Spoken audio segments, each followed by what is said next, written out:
gelmişəm qapına, qəbul eylə bu fəqiri.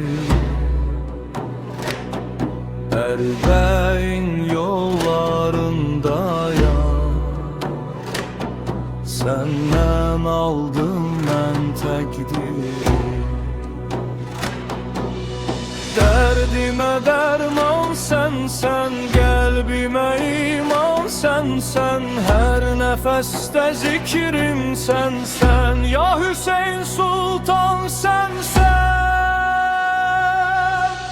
Ya Hüseyn, ya Hüseyn, canım sənə fəda Hüseyn, Kərbəla çağırır məni, ləbbeyk ya Şahi Hüseyn. Ya Hüseyn, canım sənə fəda Hüseyn, Kərbəla çağırır məni, ləbbeyk ya Şahi Hüseyn.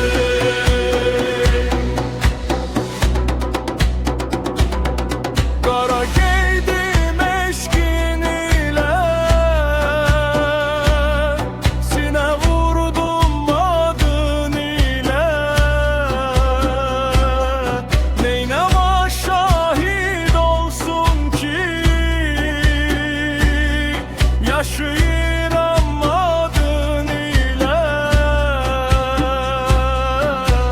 Zeynəbin ahı gəlir, Əkbərin səsi gəlir, Ələmdarın bayrağından qəlbimə nur tökülür. Ya Hüseyn, ya Hüseyn, canım sənə fəda Hüseyn, Kərbəla çağırır məni, ləbbeyk ya Şahi Hüseyn. Ya Hüseyn, canım sənə fəda Hüseyn, Kərbəla çağırır məni, ləbbeyk ya Şahi Hüseyn.